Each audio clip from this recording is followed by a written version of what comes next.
حسبنا اللہ ونعم الوکیل، حسبنا اللہ ونعم الوکیل۔ السلام علیکم ورحمۃ اللہ وبرکاتہ۔ سورج گہن اور چاند گہن، یہ مختلف مرتبہ ہم دیکھتے رہتے ہیں، اخبار میں آتے رہتا ہے کہ سورج گہن لگ گیا یا چاند گہن لگ گیا، یا فلاں تاریخ کو چاند گہن ہونے والا ہے، سورج گہن ہونے والا ہے۔ ابھی کل یا پرسوں بھی اخبار میں آیا تھا کہ فلاں دن فلاں وقت سورج گہن ہونے والا ہے۔ یہ کیا چیز ہے؟ سورج گہن کیا ہے؟ چاند گہن کیا ہے؟ اس تعلق سے ہمیں معلومات ہونی چاہیے۔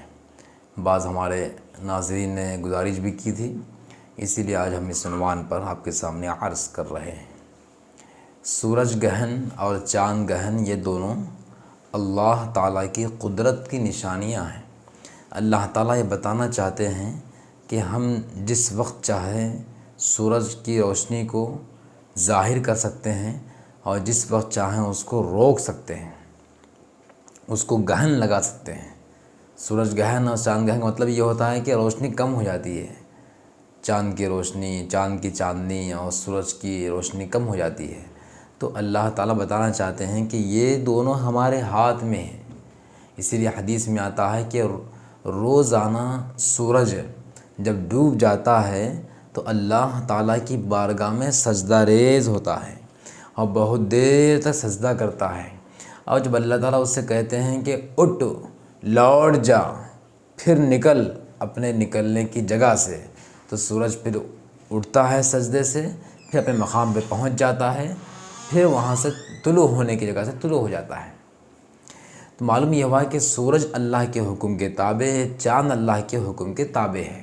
جب اللہ حکم فرماتے ہیں تو اس وقت وہ نکلتا ہے، جب اللہ چاہیں تو اس کے اندر روشنی ڈال دیں، اور جب چاہیں تو اللہ اس کی روشنی کو بجھا دے۔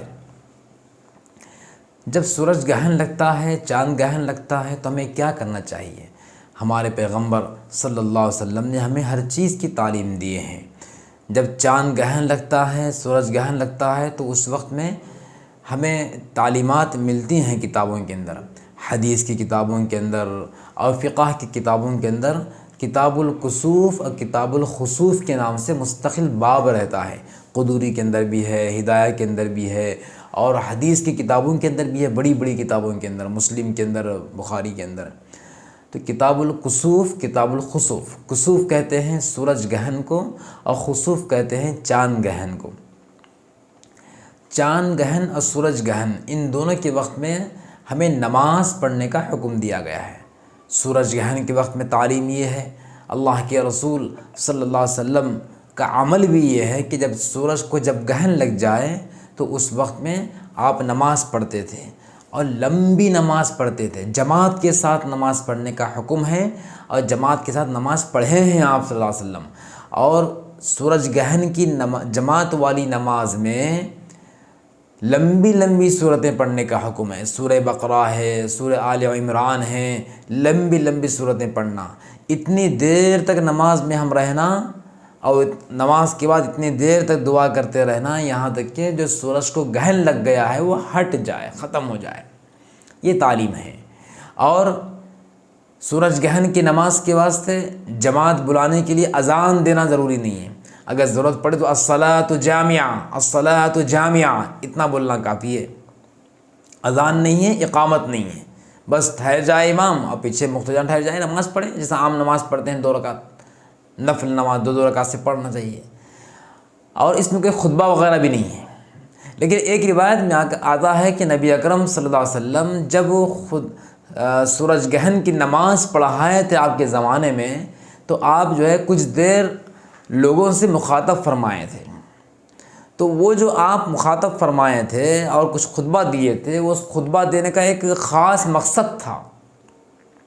مقصد یہ تھا کہ لوگوں کے ذہن کے اندر ایک بات بیٹھی ہوئی تھی کہ سورج گہن جب لگتا ہے، چاند گہن لگتا ہے، تو کسی کی موت کی وجہ سے چاند گہن لگتا ہے، سورج کو گہن لگتا ہے، چاند کو گہن لگتا ہے۔ یہ لوگوں کا عقیدہ تھا۔ اور اتفاق کی بات یہ ہے کہ نبی کریم علیہ الصلوۃ والسلام کے زمانے میں جب سورج کو گہن لگ گیا تو تو اس وقت میں آپ کے صاحبزادے ہمارے پیغمبر کے صاحبزادے حضرت ابراہیم رضی اللہ عنہ کا انتقال ہو گیا تھا۔ تو اس وقت میں آپ کو بہت تکلیف بھی ہوئی تھی، ہمارے آقا کے آنسو مبارک بھی جاری ہو گئے تھے۔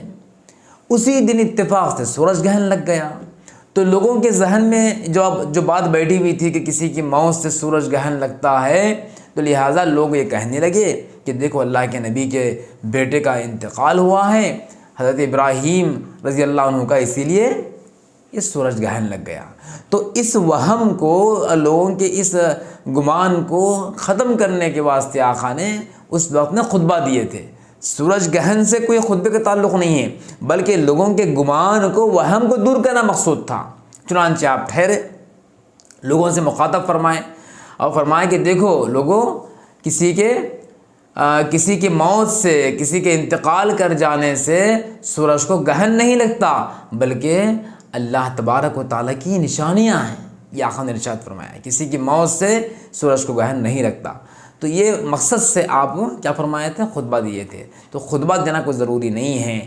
اور اسی طریقے سے چاند کو جب گرہن لگتا ہے تو اس وقت میں حکم یہ ہے کہ جب جماعت سے نماز نہ پڑھی جائے بلکہ الگ الگ نماز پڑھیں، بس یہی حکم ہے سورج گرہن اور چاند گرہن سے متعلق۔